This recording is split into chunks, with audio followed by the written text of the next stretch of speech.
안녕하십니까. 김종필 집사입니다. 사실은 오늘 르완다 학생들이 왔으면 처음으로 영어하고 한국어를 같이 도전을 해보려고 했는데 애석하게 오늘 르완다 학생들이 참석을 하지 못했습니다. 그래서 오늘은 그냥 한국어로만 제가 하겠습니다. 사실 영어를 잘 못해요. 중국말이 훨씬 더 편한데 한번 도전을 해보려고, 그거는 다음 기회로 한번 미루겠습니다. 오늘 말씀을 나누고자 하는 것은 믿음에 이르게 하나니, 믿음에 대해서 우리가 익히 하는 말씀이지만 한번 우리의 마음에 어떤 믿음으로 살아가야 될지에 대한 도전을 한번 갖고자 합니다. 금방 읽은 말씀인데, 제가 대학교 시절에 4학년 때 처음 이제 예수님을 영접하고 교회에서 훈련을 받았지만, 또 저희 자취방 옆에 내비게이터 아파트가 있었어요. 아파트라고 부릅니다, 숙소를. 함께 공동생활하는 내비게이터 형제님이, 박장희 간사님이 계셨었는데, 늘 저에게 이 말씀을 이렇게 시를 읊조리듯이 늘 말씀을 해주셨었어요. 이 믿음이 없이는 기쁘시게 못하나니 하나님께 나아가는 자는 반드시 그가 계신 것과 또한 그가 자기를 찾는 자들에게 상 주시는 이심을 믿어야 할지니라. 믿음이 우리가 있는데 왜 이 말씀을 계속 하시지? 그랬는데 우리가 평생을 살아가면서 보니까 저의 마음에 항상 믿음이 있었던 건 아닌 것 같아요. 어떤 순간에 무엇인가를 판단할 때 항상 순간마다 예수님이 있었던 것은 아니었던 것 같아요. 지금 여러분께서 마음에 내 예수님이, 성령께서 예수님이 역사를 하고 계십니까? 이렇게 질문을 한다면 반드시 그럴 것이라고, 예배를 참석하셨으니까 아마 그렇게 인정을 하실 것입니다. 그렇지만 삶의 현장에서 우리는 순간순간 그것을 잊을 때가 많습니다. 그래서 저는 오늘 4가지의 주제로 간단하게 요약을 하면서 제 경험에 대한 이야기를 좀 나누고자 합니다. 우리가 삶의 어떤 전환점은 예수님을 영접한 상태 이후로 우리가 변화가 되겠죠. 그것은 예수님을 믿으면서 나의 주체가 바뀌는 것이고, 나의 삶에 완전 송두리째 어떤 방향전환이 되는 것입니다. 우리가 어떤 물건을 볼 때, 사물을 이렇게 관찰을 할 때 관점이라는 게 있어요. 그 관점이 이렇게 나의 관점이 옮겨지는 것입니다. 그것이 곧 우리의 삶의 변화이고, 그리고 내 인생에 어떻게 살아갈지에 대한 계획과, 그리고 무슨 일을 할 것인지 이런 것들에 대한 전환점을 다르게 생각하는 것입니다. 기준점이 달라지는 것, 평가의 기준점이 달라지는 것을 우리가 알 수 있습니다. 이게 제가 봄에 아내는 저한테 뭐라고 했는데 왜 그런 짓을 하냐 그러는데, 냇가에 있는 벚나무에 접목을 한 것입니다. 어떤 접목을 했냐면, 옆에 보이시는 체리나무를, 라핀이라는 종류를 제가 접목을 해서 살렸어요. 지금도 이렇게 자라고 있습니다. 우리의 삶은 이와 같다고 저는 표현을 하고 싶습니다. 이 접목이라는 부분은, 저 접목된 이상에서 자라는 나무는요, 반드시 저 큰 체리나무로 자랍니다. 절대로 작은 나무가 되지 않아요. 작은 체리가 되지 않아요. 이 벚나무처럼, 물론 기존의 중간에서도 나오겠지만, 우리의 삶은 저렇게 옮겨진 것이라고 판단이 되어야 됩니다. 예수님을 믿는다는 것은 우리가 송두리째 바뀌는 것입니다. 그런데 아직도 우리는 그런 삶을 살지 못하는 경우가 많습니다. 실제로 예수님을 영접할 때 우리가 이 말씀을 많이 인용을 하고 듣습니다. 함께 읽어볼까요? 시작. 볼지어다 내가 문 밖에 서서 두드리노니 누구든지 내 음성을 듣고 문을 열면 내가 그에게로 더불어 그로 더불어 먹고 그는 나로 더불어 먹으리라. 오늘 말씀은 제가 설교가 아니라 세미나식으로 할 겁니다. 이해를 해주시고요. 이런 독특한 세미나를 보시는 것도 괜찮을 것 같습니다. 말씀이 좀 많습니다. 문 밖에 서서 두드리노니, 내가 문을 열면 들어가 먹고 같이 먹겠다 말씀을 하셨어요.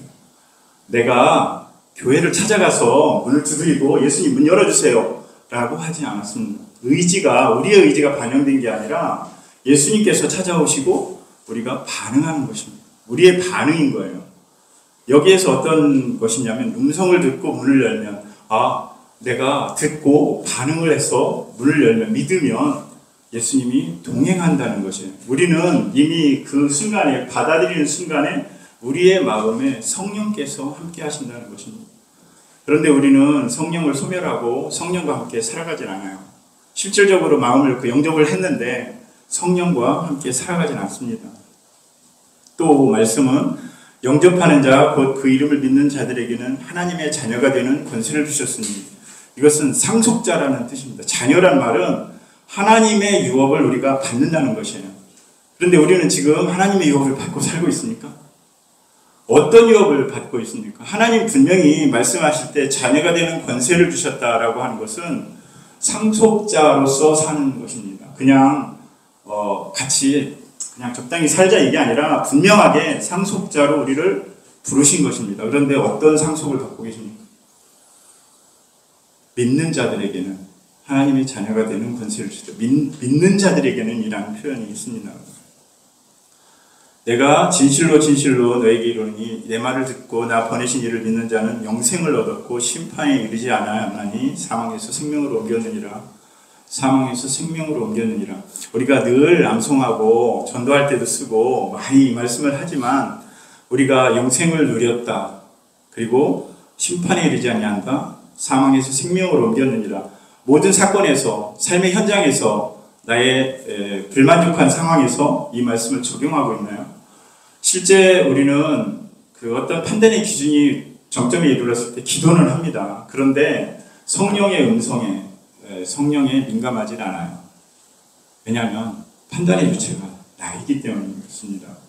내가 고민을 밤새도록 하고 그 고민을 결과를 도출해내서 경우의 수를 막 따져요. 그리고서 이게 좋겠다 판단하고 결정해 나갑니다. 물론 우리에게 주신 하나님의 선택권은 분명히 있는데 영생을 얻은 자로서 사망에서 생명으로 옮긴 자로서 기준점이 다시 원점으로 돌아가야 되는데 그 원점에서 보질 않고 내 기준점에서 보는 거예요.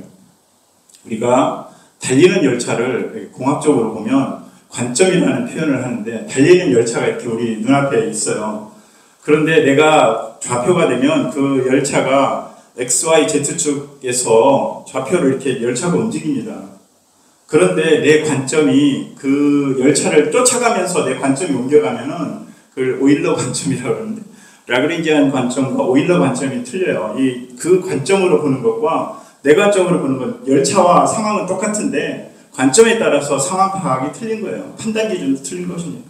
우리는 사망에서 생명으로 옮겼느니라. 옮겼다는 말은 완전히 뿌리를 끊고 갔다는 얘기. 아까 접목한 나무처럼 그 위에서 다시 뻗나무가 자라날까요? 안 그렇습니다. 체리나무만 자랍니다. 완전히 옮겼느니라 라는 것은 뿌리를 끊고 옮겼다는 것입니다. 한 번 죽는 것은 밑에 보면 29절에 사람에게 정하신 것이요 그 후에는 심판이 있으니 제가 이 말씀에 찔려서 사실은 예수님을 믿게 됐어요. 제가 대학 4학년 때 3학년 말이었죠. 4학년 들었을 때 도서관 생활을 했어요. 좀 어디 입시 공부를 하느냐고 기지하게 공부를 했습니다. 그때 성경책이 우연히 집에 있었는데 초등학교 친구가 선물해준 성경책이에요. 조그마한. 도서관에 가지고 와서 수많은 전공책들과 함께 놓고 매일 진도 나가면서 읽었어요. 왜냐하면 사람이 막 공부에 하나가 찌들려 있으면 이렇게 정서라는 걸 좀 하나 갖고 싶어 하잖아요. 이렇게 막 일하다가 어디 한번 놀러 가고 싶잖아요. 그것처럼 다른 데 놀러 갈 수는 없으니까 책상에 앉아서 성경을 소설처럼 읽었어요. 읽다가 이렇게 진도 나가듯이 매일 몇 장씩 읽었어요. 공부하듯이. 그런데 이 말씀에 딱 꽂힌 거예요. 한 번 죽는 것은 사람에게 정하신 것이요 그 후에는 심판이 있으리니 만약에 이게 사실이라면 이라는 정말 이런 가정을 했다는 것 자체가 그때 성령께서 감동을 주신 것 같아요. 이 말씀에 왜 꽂혔을까? 그 후에는 심판이 있을 것이다. 나도 해당이 된다라는 것을 느끼고 그러면서 계속 읽으면서 성령께서 감동을 주셨고 하나님을 믿게 되었고 왜 예수님이 십자가에 못 박혔는지 그걸 알게 되었습니다. 10절에 보면 사람이 마음으로 믿어 의에 이르고 입으로 시인하여 구원에 이르느니라. 그래 그렇게 좋은 거예요 라고 하는 것이 아니라 마음으로 확실하게 믿어서 의에 이르고, 이거는 의는 내가 찾아가서 의를 얻는 것이 아닙니다. 이 의는 하나님께서 우리에게 예비하신 그 칭의, 너는 의롭다라고 인정을 해주시는 의입니다. 그 의에 이르고 입으로 시인하여 구원에 이른다. 내가 사람들 앞에서 발표를 해야 됩니다. 나 예수님 믿기 시작했어요. 나는 그리스도인으로 바뀌었습니다 라고 이렇게 바뀌는 것입니다. 우리의 생명이 옮겨지는 것과 같이, 나의 삶이 접목된 것과 같이 바뀌어지는 것입니다. 그런데 우리의 삶은 그렇게 보여지질 않습니다.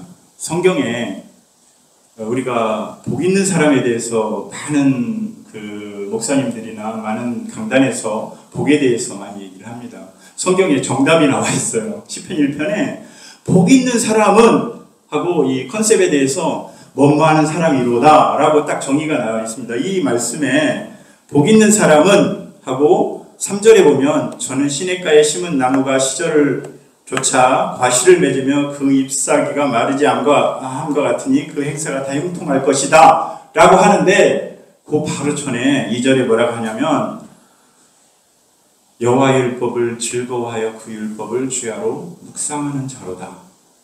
복 있는 사람은 누구라고요? 묵상하는 자로다. 다 같이 함께 하시나요? 묵상하는 자로다.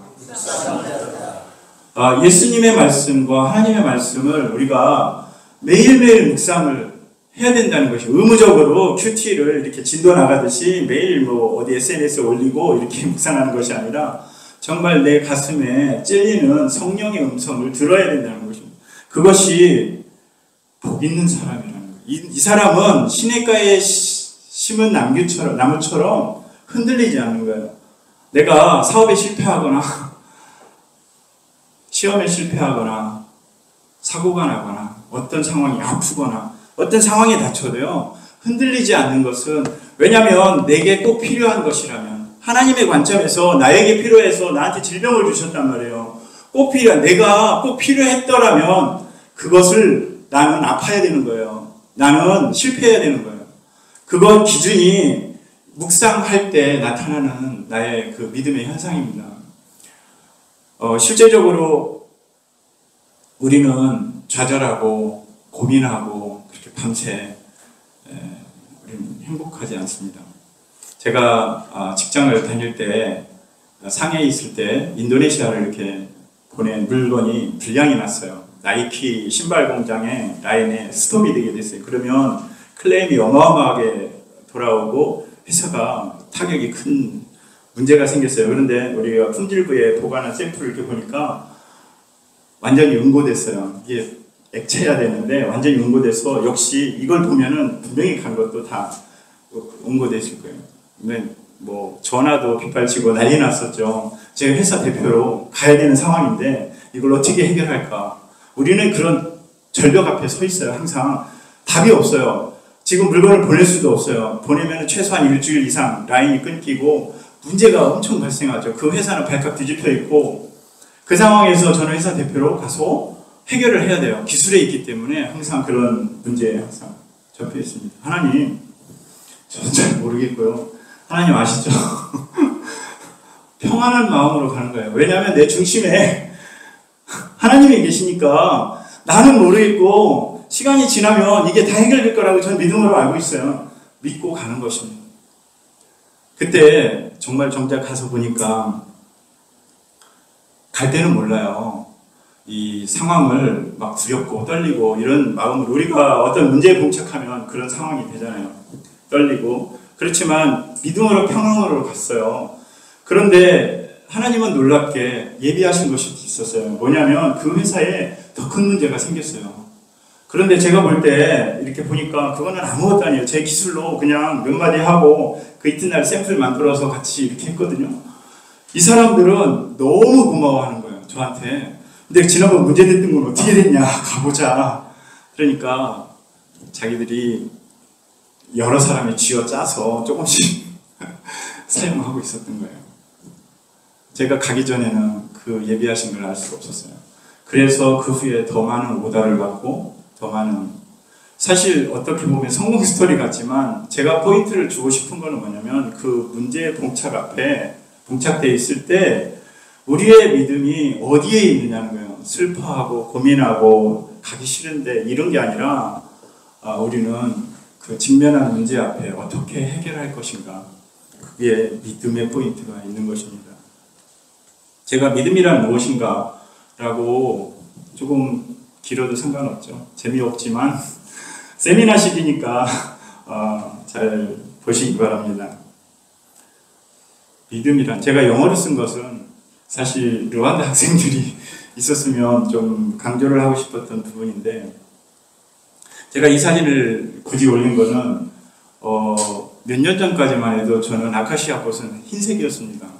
근데 아내하고 그 상해 근처에 제일 큰 호수가 있어요. 근데 그 호수 안에 섬이 있는데 그 호수가 제주도가 들어갈 만한 큰 호수예요. 근데 산에 올라가다 보니까 아카시아 꽃인데 빨간색이 있어요.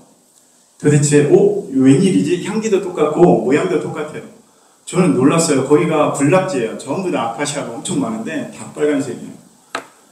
저의 기준은 아카시아 꽃은 흰색. 우리 꽃말도 있고 뭐 얘기도 있고 흰색이잖아요. 근데 최근에 그 금산에서 이 아카시아 꽃 군락지를 또 봤습니다.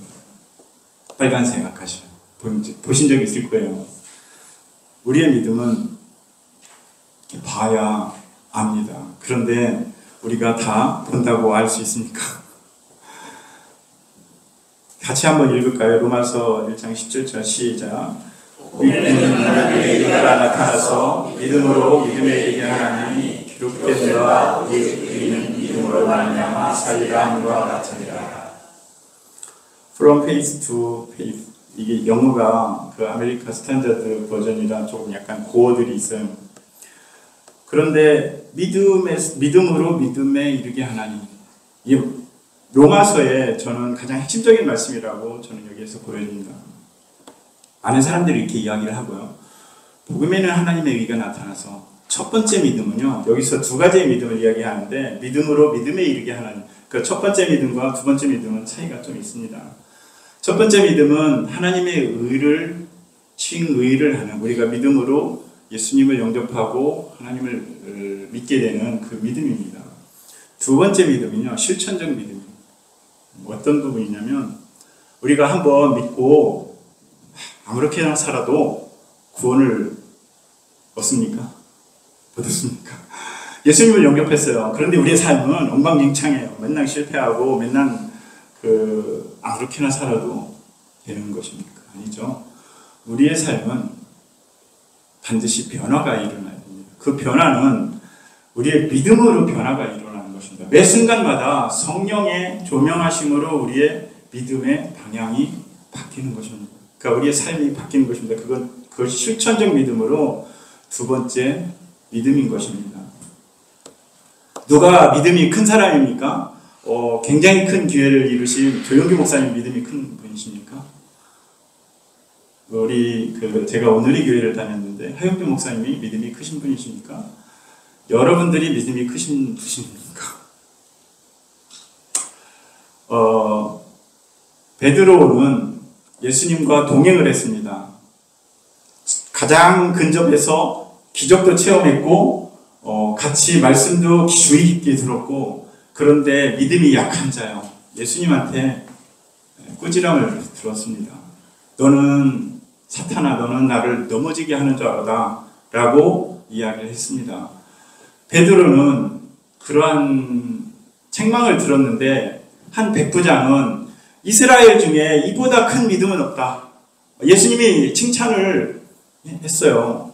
왜 그랬을까요? 거기에 차이는 뭐냐면 이 백부장은 자기 하인 중에 중풍병자가 들었는데 수하에 있는 이 사람을 고쳐주십시오 라고 예수님께 말씀을 드렸는데, 예수님은 내가 가서 고쳐주리라 라고 했을 때 오지 마십시오. 말씀만 하시면 다 낫겠습니다. 저도 군대에 있는 사람으로 오라 가라 하는 그런 사람인데 감히 예수님을 우리 집에 오게 할 수가 없습니다. 예수님에 대한 존중과 인정을 한 거예요. 예수님은 여기에서 그 믿음을 보신 겁니다. 우리의 믿음은 눈으로 보이는 것들을 믿음으로 합니다. 교회에서 굉장히 열심히들 하시는 분들이잖아요. 열심히 하면은 믿음이 좋은 걸 우리가 알고 있고요. 11조 열심히 하고 그 말도 겸손하게 하고 그런 믿음이 좋아 보이잖아요. 우리의 삶이 멋있어 보이고 착하게 살고 엄청 좋은 일도 많이 하고 그런 믿음이 좋아 보이잖아요. 예수님은 그렇게 보지 않으십니다. 병상에 누워있는 사람이라 할지라도 온전히 그 전폭적으로 자기의 마음에 하나님과 합한 사람을 믿음이 큰 사람이라고 합니다. 우리의 믿음의 관점과 예수님의 믿음의 관점은 틀린 것입니다. 백부장의 믿음은 그래서 칭찬을 받은 것이고요. 바라는 것들의 실상이요 보지 못하는 것들의 증거다라고 이야기를 하는데, 우리가 실제로 보지 못하는 것들의 증거라는 것은요, 우리는 봐야 믿습니다. 아까 빨간색 아카시아를 우리가 얘기를 했듯이 실제로 우리는 내가 만지고 봐야만 믿는 것입니다. 이 말씀을 우리가 많이 인용을 할 때도 이렇게 뭔가 상상하고 막 이런 것들을 하잖아요. 그렇지 않아요. 실제로 여기에서 이 말씀을 하고 후에 이야기가 나오는 부분은 아브라함의 이야기입니다. 자기는 그 아브라함의 결정적인 결정판은 뭐냐면, 아브라함은 내 아들, 사랑하는 내 아들이라고 표현해요. 사랑하는 내 아들 이삭을 나에게 바쳐라. 이해가 안 가잖아요. 너를 통해서, 네 아들 이삭을 통해서 모리알과 같이 하늘의 별과 같이 그 자손이 번성하게 될 것이라고 약속을 받았는데 딜레마가 있잖아요. 너 아들 이삭을 바쳐라. 그런데 아브라함은 아무 생각 없이가 아니라 그 순종을 아무 토를 달지 않고 순종을 합니다. 그것을 이 말씀에 빗대어서 보면 바라는 것들의 실상에 보지 못하는 것들의 증거다. 아브라함은 믿음으로 나아갔어요. 그럼에도 불구하고 하나님께서 어떻게 이 자손을 할 것이다 라는 그 믿음으로 나아간 것. 이해가 안 가지만 믿음으로 간 겁니다. 우리는 삶에서 믿음을 갖고 이야기를 하면서 의심을 또 같이 갖고 있습니다. 제가 경험한 그 세 가지를 간단하게 좀 소개를 하려고 하는데, 제가 대학교 때 중고등부 교사를 했어요. 그때 같이 함께 수련회를 했었는데 엄청 각자 기도 시간에 엄청 기도를 많이 하고 산에 올라가서 기도를 했어요. 제 인생의 비전과 방향과, 그때 중국에 대한 비전을 가졌었고 확신을 가졌어요. 성령께서 저에게 어떻게 말씀하시는지 너무 감동이 되고, 너무 이거 하나님께서 나에게 응답하시는 것이다 확신을 가졌었어요. 정말 확신을 갖고 있었고, 기도하는 중에 그러면 하나님 저에게 기적을 하나 보여주십시오. 저는 참 당돌했어요. 뭔가 표적을 하나 주십시오. 그렇다면 그게 정말 내 인생의 방향을 바꿀 확실한 사건이라면 표적을 주십시오. 그랬더니 갑자기 건너편 산이 엄청 빛이 막 밝은 거예요. 상상할 수 없는 큰 빛이 막 보이는 거예요. 그래서 머리가 막 서고 놀라서 정말 하나님 감사합니다. 이런 표적을 주시다니. 그리고서 한참 기도를 또 했어요. 그런데요, 하나님 한 번만 더 보여주시면 안 될까요? 왜냐면 하나님이시라면 응답을 주신다면 한 번만 더 보여주세요 그랬거든요. 그런데 5분도 안 돼가지고 다시 빛이 확 비추는 거예요. 제가 내려오면서 찬양하면서 할렐루야, 하나님 저에게 이런 표적과 확신을 주시다니. 정말 확신이 있었어요. 그런데 캠프에 다 거의 내려왔을 때 한 전도사님이 엄청 큰 손전등을 들고 다니시면서 학생을 찾고 있던 거예요. 산에도 비추고 들도 비추고 들도 비추고. 우리의 의심은요, 거기서 확 망가지잖아요. 저게 그 빛이었어. 그렇죠? 근데 그렇지 않습니다. 저의 인생을 돌아보고 제 확신 속에서는 하나님의 분명한 음성이 있었고 그 감동이 있었고요. 표적까지 주셨어요. 근데 우리는 그 의심 속에 살아갑니다. 두 번째, 그 아들 대학 입학 시험이라고 되어 있는데 상해에 있을 때 아들이 특례 입학 시험을 보러 한국에 왔다 갔어요. 그런데 몇 군데 된 데도 있지만 이 아들은 한의학을 공부하고 싶었어요. 그런데 가는 곳마다 다 떨어졌어요. 그 처음에 갔을 때는 성적이 23등 했었는데 3명 뽑아요. 불합격. 두 번째 간 데는 13등 했는데 2명 뽑아요. 불합격. 세 번째 간 데는 의석대에 갔는데 8등 했어요. 제가 알기로는 8등 했는데 1명 뽑아요. 이 비례적으로 뽑아요. 그 인원에 비례해서. 다 실패하고 마지막 시험을 보고 온 게 대전대 한의대를 보고 왔는데 제가 회사에서 인터넷을 보니까 불합격 딱 써 있었어요. 그리고서 시간이 한참 몇 날 며칠을 흐르고 이제 마지막 발표하는, 그러니까 등록해야 되는 날이 다가왔어요. 그때 아내가 주일날 하나님 응답받았다고 막 얘기를 하는 거예요. 그러면서 이제 교회를 가는데 뭔데? 그러다가 설교를 듣는 시간에 말씀으로 또 은혜를 확신을 받았대요. 그래서 뭐냐 이랬더니 이제 자세한 거는 이따 집에 가서 이야기를 해줄게 라고 하더라고요. 제가 주일날 오후에는 항상 축구를 했었습니다. 예배 마치고 회의 막 끝나고 정신없이 바빠요. 그 주일날은, 그죠? 그리고서 축구를 하러 갔어요. 근데 축구 끝날 무렵에 아내가 전화를 했어요. 여기 있는 아내가 전화를 해서 내가 응답을 받았다고 이야기를 했지? 라고 하는 거예요. 그래서 아들이 추가 합격되었다고, 그러니까 포기한 사람들이 앞에 있었던 거예요. 추가 합격되었다고, 대전대학교에, 그리고 가장 도시에 있는 대전대학교 한의대 합격됐다고. 우와, 할렐루야. 그래가지고 그날 운동복도 갈아입지 않고 다 불러서 같이 밥을 먹었어요. 밥도 먹고 회식도 하고 한국의 어머님 아버님께도 전화하고 여기저기 다 전화했어요. 우리 아들 이제 한의대 가고 싶었던 합격했다. 너무 좋았죠. 그리고 약간의 그 등록금, 그 계좌 불러준 대로 등록하고 예비 등록하고 이제 그랬어요. 그리고 너무 좋아서 그렇게 있는 상태로 전 출근을 했고, 출근해서 한참 일을 하고 있는데 아내가 전화가 왔어요. 이 사람들 전화를 안 받아. 왜? 그 남겨진 전화번호로 전화를, 확인 전화를 등록금 보냈으니까 확인 전화로 하는데 전화를 안 받아. 몇 번을 했는데 전화를 안 받지. 왜 안 받지? 몇 시간을 했는데 안 받는 거예요. 혹시 보이스피싱 아니야? 등록금을 갈취하려고 하는 순간 아내도 그렇고 저도 그렇고 머리가 쭉 서는 거예요. 보이스피싱이 맞을 수도 있겠다. 왜? 전화로만 했으니까. 그리고 계좌번호 불러주고 돈을 보냈으니까. 우리는 확신 속에 있었어요. 그런데 보이스피싱 아니에요? 이 말에 확 무너진 거예요. 제가 잠깐 기다려라 전화를 끊고 인터넷으로 뒤져서 다시 그 학교 다른 전화번호로 그 입학처를 찾아서 114에 물어서 전화를 했어요. 그랬더니 전화를 받더라고요. 확인을 하니까 아들이 합격한 거 사실이고요. 등록도 확인이 됐다고 확인을 해줬어요. 할렐루야. 근데 왜 전화를 안 받았습니까? 그러니까 너무 바빠가지고 그때 이분들이 그 특례 입시를 치러본 적이 없으신 분들이라 정신없이 바빠서 전화를 못 받았습니다. 라고 했습니다. 우리는 확신 속에 살았지만 의심이 딱 하나 들어가는 순간 그 사실이 바뀌진 않았는데 우리는 확 바뀌는 거예요. 태도도 바뀌고 생각도 바뀌고 확 절망 속에 무너져 버리더라고요. 세 번째, 천진공항이라는 표현을 했는데 제가 중국에 있을 때 출장을 참 많이 다녔는데 산동 지역에 갔을 때요.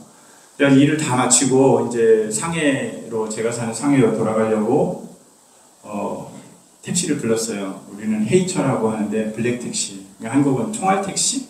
이거 좀 비슷합니다. 허가 이렇게 택시 모자가 없는 까만 택시인데 천진공항까지 한 2시간 거리예요. 거기서 내륙이기 때문에. 그래가지고 시간이 촉박해져서 겨우 불러서 이제 출발을 했죠. 그런데 제가 그때 차 안에서 뒷자리에 앉아서 고속도로상에서 큐티를 하다가 내가 진정 너희를 살리리니 그러시죠. 그 말씀 속에 있는데 딱 보는 순간 버스가 확 들이닥쳐가지고 거의 죽을 뻔했어요. 근데 가까스로 피해서 그 중앙분리대하고 겨우 살았는데 기사가 열이 받아가지고 쫓아가서 버스기사한테 사태질하고 난리도 아닌 거예요. 고속도로에서 우리 목숨을 담보로.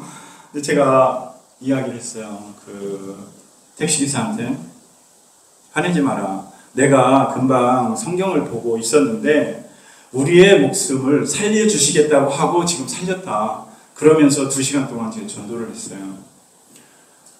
하나님의 사랑과 나를 어떻게 구원하셨는지 증명하면서 동의하면서 그리고 분명히 응답이 감동이 있었거든요. 지금 시간이 좀 늦었는데 촉박하긴 한데 반드시 내가 이 비행기를 탈 거니까 약속하셨으니까 걱정하지 마라. 너는 네가 운전만 하고 내 이야기를 계속 잘 들어라. 그러고서 전도를 하면서 갔어요.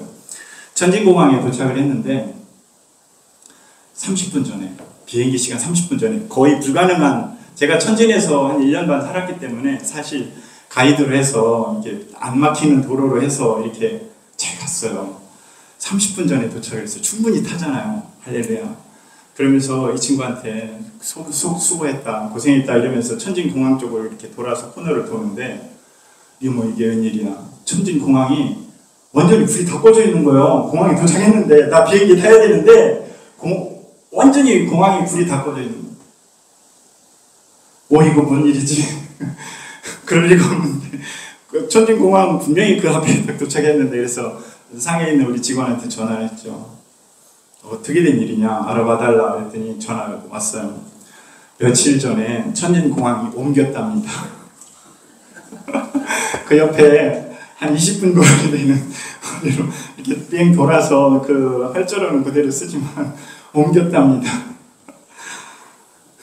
저는 속으로 확 치밀어 오르는 화가 있어서 너는 택시 기사가 돼서 여기를 자주 다니는 기사가 돼서 그것도 모르냐.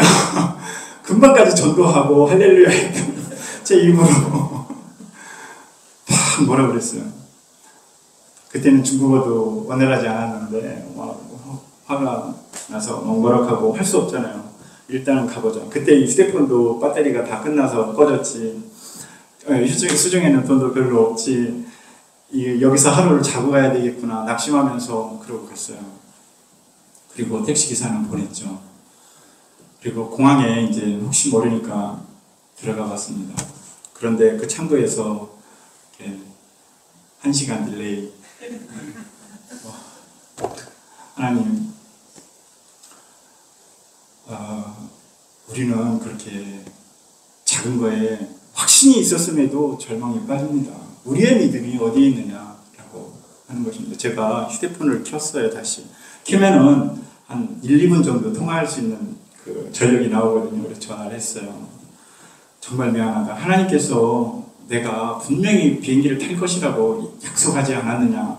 다시 그 기사한테 이야기를 하고 미안하다. 나의 믿음이 여기까지밖에 안 된다. 고백을 했던 기억이 납니다. 예수님은요, 이 수많은 병자를 고치실 때 내가 너를 향해서 사랑하고 축복하고 병을 고쳐줄게 라고 하지 않으셨어요. 이렇게 하셨습니까? 아니에요. 내 믿음대로 될지어다.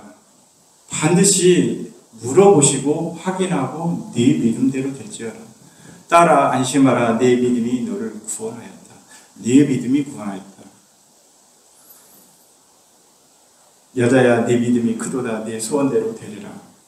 그 시로부터 그 딸이 나으니라. 혈루증 앓는 여자가 구원 얻을 때도요, 옷자락을 잡고 그 능력이 나간 것을 예수님이 아시잖아요. 그리고 그냥 나았으니까 가신 게 아니라 확인을 하셨어요. 하나님과 예수님과 성령의 우리의 임재하심과 우리에게 주시는 은혜는요, 저는 이렇게 봅니다. 이게 네가 노력해서 된 게 아니라 내가 준 거야 라고 표시를 주십니다. 확실하게 우리의 삶에서 나는 나와 내 것이야, 나와 함께 하고 있어 라고 보여주시는 것입니다. 네가 진짜 나를 믿느냐? 라고 물으시는 것입니다. 너희가 나를 믿느냐? 네가 나를 믿느냐? 한 명씩 다 그렇게 이야기를 하고 있습니다. 내 믿음이 떨어지지 않기 위해서 기도하라. 옆구리에 손을 넣어보라. 예수님의 말씀입니다. 저는 그런 믿음이 있습니까? 우리에게 보지 않고 예수님을 믿는 믿음이 있습니까? 정말 우리는 삶에서 예수님을 믿는다 하면서 순간순간 좌절에 빠지고 믿음 없는 것처럼 행동을 합니다. 혹시 주변에 예수님 믿기로 하면서 확 바뀌어가지고 삶이 바뀐 사람 본 적 있습니까? 굉장히 적어요. 실질적으로 나의 삶 속에 그렇게 보여주려고 노력하는 것조차도 문제가 되지만 변화된 나의 모습을 보고 사람들이 예수님을 영접합니다. 나의 삶을 보고 사람들이 예수님에 대해서 의문을 갖게 되고 생각을 하게 되고 보여집니다. 스스로 성경을 읽고 변화되는 사람보다 사람들의 행동을 보고 사람들의 말을 듣고 믿음이 자라고 그 사람을 통해서 예수님께 이어가는 것입니다. 우리는 증인된 삶을 살아야 됩니다. 제가 이 사진은 달리기 하면서 저희 집 근처에서 찍은 사진이에요. 거기에는 이렇게 굽이치는 댐 근처에 그런 길이 많기 때문에 이렇게 도로 표지판에 이런 것들이 많아요. 이게 무슨 뜻일까요? 위험하다. 아는 사람이 미리 처음 오는 사람한테 보여주는 표시입니다. 이 사람이 서서 계속 이야기해 주지 않아요. 그런데 이 표지판으로 우리는 알 수 있습니다. 우리는 그런 가이드가 되어야 되는 것입니다. 함께 읽을까요? 시작. 오직 성령이 너희에게 임하시면 너희가 권능을 받고 예루살렘과 온 유대와 사마리아와 땅끝까지 이르러 내 증인이 되리라 하십니다. 누구 증인이요? 내 증인이 되리라. 사실 이렇게 제 경험을 얘기하는 것도 참 조심스러운데 내가 예수님을 믿어서 이렇게 변했어 라고 간증하고 많이 우리가 얘기를 해요. 나의 증인이 되기가 쉬워요. 근데 그게 아니라 예수님의 증인이 되라 라고 이야기합니다. 성령이 임하시면 우리가 성령과 함께 살아가야 됩니다. 지금 내 안에 성령이 있습니까? 어떻게 계신가요? 뒤통수가 찌릿찌릿 전기가 오시나요? 아니면 맨날 뜨거워지시나요? 이거를 성령이 우리에게 있는 것을 분명히 알 수 있는 것은요, 믿음으로 합니다. 우리가 믿음으로 하는 것이지, 하나님을 만나는 유일한 방법은요, 믿음입니다. 기적을 보았다고 우리가 하나님 믿을 것 같습니까? 안 그래요. 돌이키면요, 그럴 수 있어. 이렇게 우리가 평가를 합니다. 하나님의 기적을 평가를 하고요. 하나님의 그 역사도 우리가 아무리 체험을 몸으로 해도 우리는 시간이 지나면 다 잊어집니다. 그런데 계속 만나는 하나님의 만남은 믿음입니다. 그것은 성령이 우리에게 임하시는, 성령이 임하는 것도요, 우리가 믿음으로 하는 것입니다.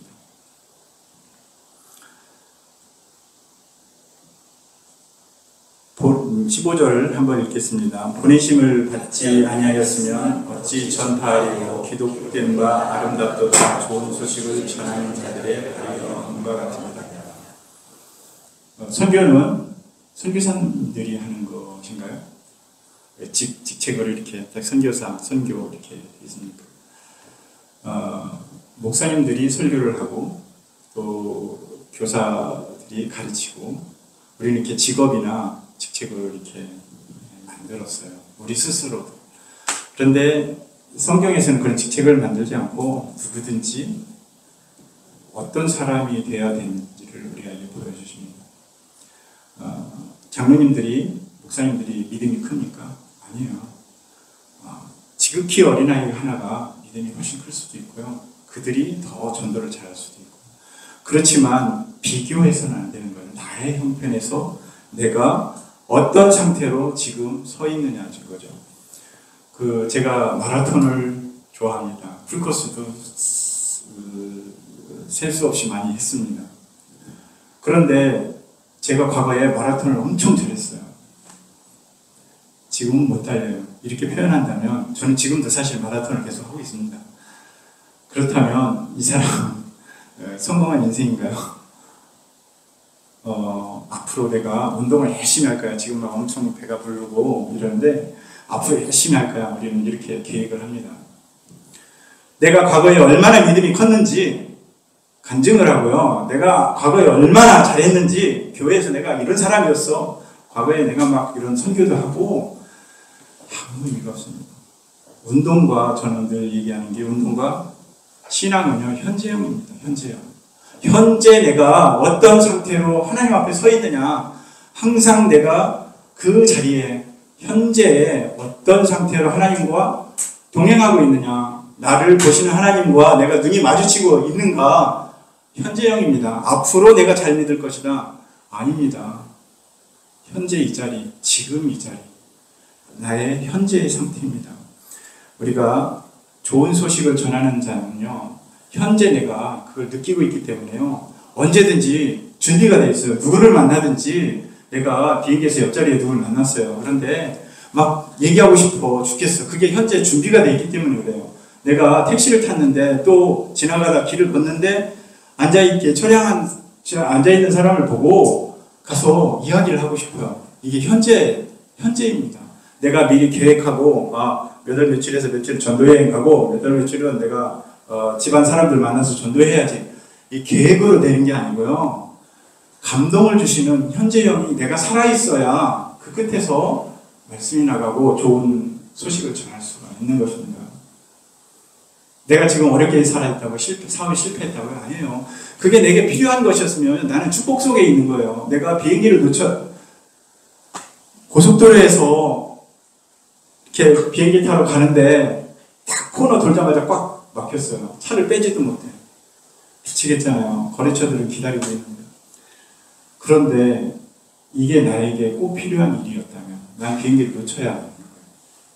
나는 사업에 실패해야 하는 거예요. 그래야 내가 현재 상태에서 기쁨이 있습니다. 우리는 보는 것만 가지고 평가를 하기 때문에 항상 준비가 잘 안 되는 경우가 많습니다.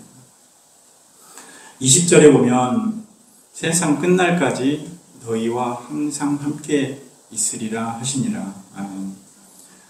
마지막까지 우리와 함께 하신다고 약속을 하셨습니다.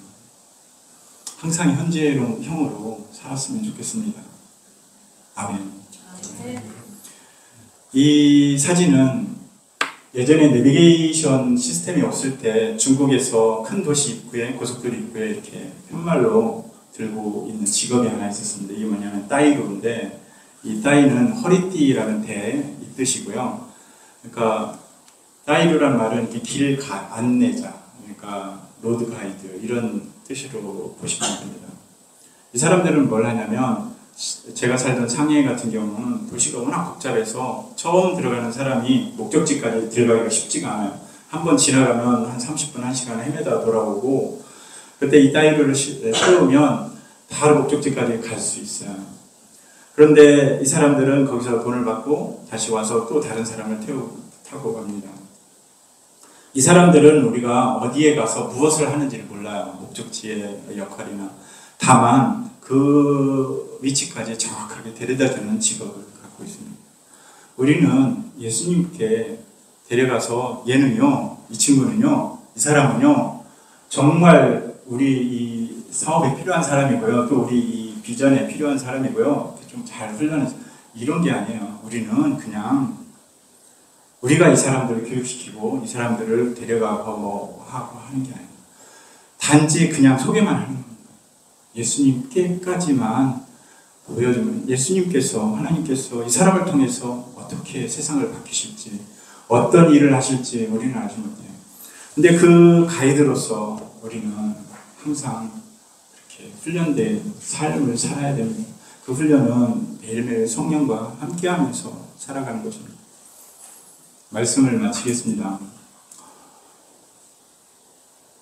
긴 시간이었는데 요지는 하나입니다. 믿음에 이르게 하나님. 우리의 처음 믿음은 우리의 칭의를 받은 믿음을 갖고 있어요. 그런데 우리의 삶 속에서 그 믿음으로 녹아지는 계속적인 믿음은 우리의 삶 속에 지금도 계속 의심과 의혹과 혼합돼서 같이 우리가 살아갑니다. 우리의 믿음이 확실하지 않고 성령과 함께 있다는 것을 몸으로 느끼면서 살아가지 않으면 우리는 항상 무너질 수밖에 없습니다. 왜냐하면 우는 사자와 같이 두루 삼킬 자를 찾는 그 사탄과 싸움이기 때문에 그렇습니다. 저를 보니까 그래요. 항상 그 선상에서 항상 놓여있습니다. 매일매일 우리의 삶 속에서 믿음으로 승리하시길 바랍니다. 감사합니다. 기도하겠습니다. 하나님, 우리의 의지는 너무 빈약하고 약해서 항상 쓰러지기 쉽습니다. 하나님, 항상 우리의 마음의 말씀으로 감동으로 인도하여 주셔서 우리가 하나님을 만나는 그날까지 확신 속에서 믿음으로 나아가는 훌륭한 종들이 될 수 있도록, 인정받는 종들이 될 수 있도록 하나님 함께하여 주십시오. 이 시간 감사를 드리며 예수님의 이름으로 기도합니다.